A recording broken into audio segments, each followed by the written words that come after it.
Good morning, beautiful people. I hope you guys are all having a wonderful day. In today's video, we are going to be looking at Holmes Harbor, which is kind of like my local kayaking spot, right? This is like if I have half an hour or an hour and I want to get out on the water, Holmes Harbor is probably where I'm going to go, just because it's pretty close to where I am and it's pretty convenient most of the time. So we'll get into that in a little bit, but I hope you guys enjoy the video, and I will see you guys at the end. The what three words for today's episode are existed, deed, foreign. What three words? The app that helps you get where you're going. This is Freeland Park. As you can see, there's actually a lot of parking here. So there's the parking lot over there, and there's also a parking lot over here, as well as what used to be bathrooms that are now porta potties. Now there used to be bathrooms, that's what the structure is, but the structure no longer has flushing toilets. Now it has porta potties kind of wedged in the door. It's moderately funny.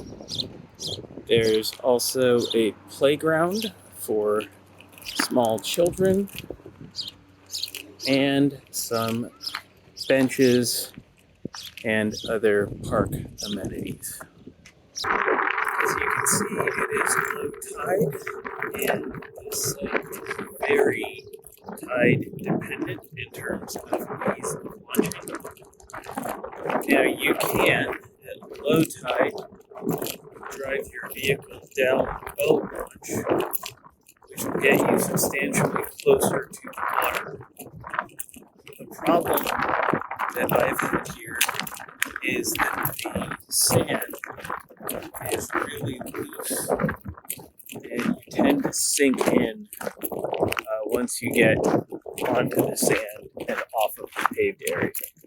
So this is actually kind of my backyard when it comes to paddling. This is where if I want to go for a quick paddle and I don't want to have to drive too far, this is where I usually come. This is about 5 minutes from my house, and the paddling can be good. It is definitely tide dependent. Coming here at low tide, especially if you're by yourself, can be pretty daunting. The boat launch does help. It does get you much closer to the water, but the sand is really kind of silty and fine, and you sink in pretty deeply if you're not careful where you walk.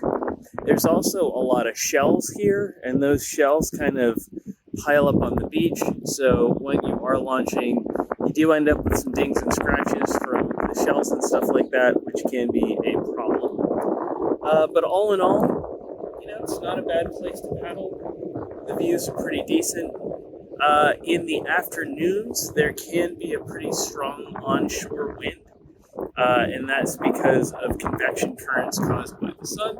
The wind's actually kind of not too bad right now, but it's strong enough. And part of the issue here is that the way the harbor is shaped, it kind of funnels the wind right up into this area. There are some neat things that you can look at while you're paddling here. I personally like to go either up one side and then across and back down the other, or do that in reverse. But basically, you can go up this side of the harbor, and you can go pretty far up. I've gone pretty far up that side of the harbor, a couple, 3-4 miles. Or you can paddle across and go up this side of the harbor, up towards Langley. All in all, if you stay close to the shore, then you don't have to worry too much about waves or anything like that. And there are some decent views, good places to stop and stretch your legs.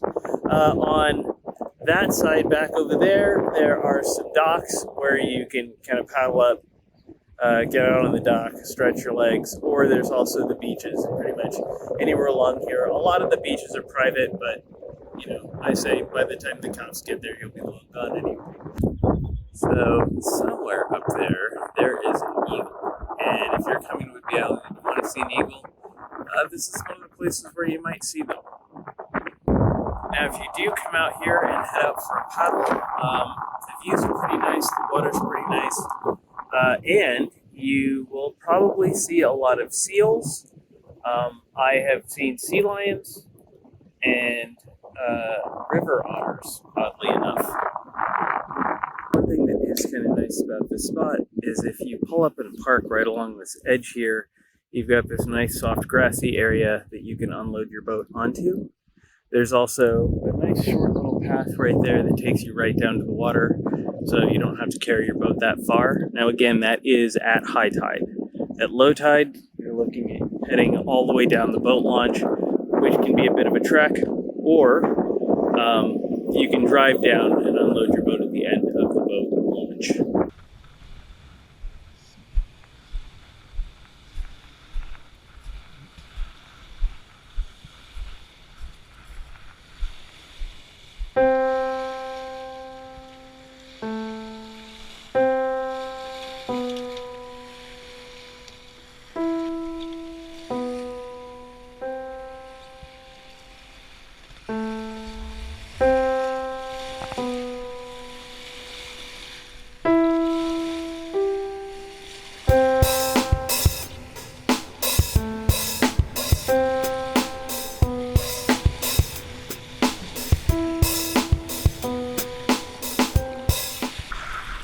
All right, so Holmes Harbor is actually my home harbor.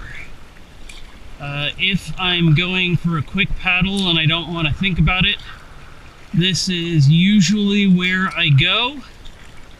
This is one of, two places that are kind of go-to places for going for quick paddles by myself. I don't bring other people here to kayak, and that is because it can be kind of choppy if you go at the wrong times. The beach here, the harbor, the launch area is really shallow and doesn't have much of a slope to it, so launching at low tide can be a nightmare because you basically end up stuck in the mud. The substrate here is really soft and you sink in. There was one day when I came out here at low tide and I thought, I'll just shuffle out, and there was no way that I was getting, I did. I ended up making it. But by the time I made it out, I was pretty much exhausted.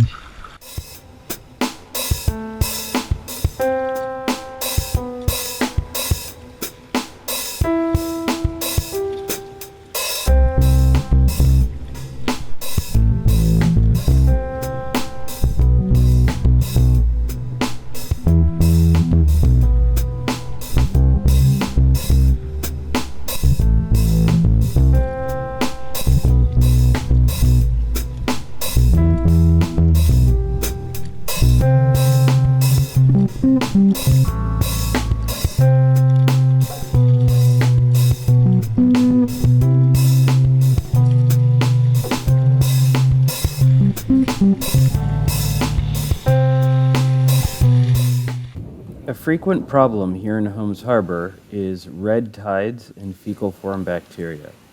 We think this has to do with leaky septic tanks that are scattered around the harbor.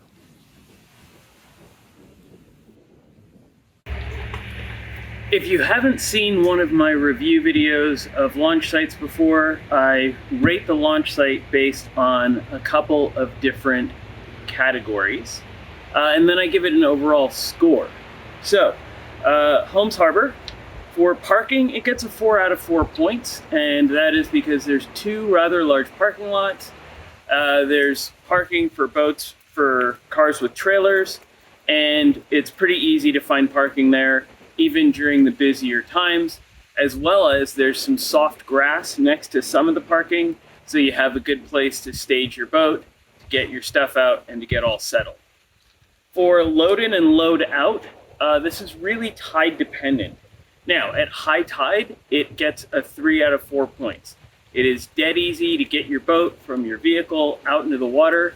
You do have to kind of contend with people using trailers if you want to use the boat launch, but for the most part, you can get your boat right out onto the water using the beach, and you don't have to really worry about the boats or the trucks with trailers.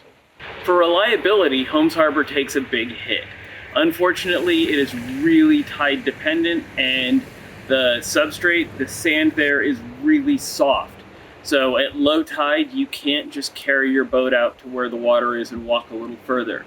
At low tide, you really are going to struggle to get out on the water. You can use the boat launch, but at low tide, the water line is actually about 20 feet from the end of the boat launch, and that's all mud that you have to kind of, make your way through. It's not pleasant. So for reliability, it is getting a 1 out of 4 points. The views at Holmes Harbor aren't really all that spectacular. I mean, there's the kind of Holmes Harbor-y or Whidbey Island nature of the views. So there's some nice wooded areas that you can look at. There's some really nice houses on the waterfront. But that said, from the bottom of the harbor where this launch video was taken from, you're not really going to see very much. Sometimes you will see some wildlife, so seals, eagles. I did see a whale there once, but realistically, it's not going to be views on views. So it gets at 2 out of 4 points. Tide dependency. Holmes Harbor is incredibly tide dependent. You're not going to have an easy time getting out on the water at low tide. It's really not worth it at low tide. So it gets a 1 out of 4 points. The amenities at the park itself are okay. There is a park, there is a barbecue, there are, places for kids to play, there are picnic benches, and there's a nice path for going on walks. But that said, it's not really centered around the amenities. It's really much more centered as just a place where you can go on the beach. And there are porta potties, but there's no access to water there anymore. The location for Holmes Harbor gets a 4 out of 4 points. And that's really because there are a number of really good restaurants that are within, short drive, maybe a 5-minute drive, or even walking distance of the beach. This includes places like Bloom's Winery, where you can get a bite to eat and a glass of wine, or Penn Cove Brewing Co., which is a brewery where you can go get a nice beer with your friends. Rocket Taco is also a great option, as well as some of the other restaurants there around the Payless Plaza. The last thing is the overall satisfaction score. Honestly, if Holmes Harbor was not 5 minutes from my house, I would not go there very often. So for the overall satisfaction score, it's getting a 2 out of 4 points. And that brings the overall score to 19 out of 32 points. All right, beautiful people. Thank you so much for watching. Seeing people watch these videos, seeing people getting feedback from people, it means a lot to me. So thank you so much. I am really hoping that this launch site review series will become a good resource for people to use when they're coming to the island to go kayaking, or just for people who are starting out. So I hope you enjoyed the video. Oh, and if you are in Freeland, please swing by Bloom's Winery. It's actually a really great place. They've got good wine and they're really good people. So I hope you enjoyed the video, and I will see you guys in the next one. Have a great, wonderful rest of your day.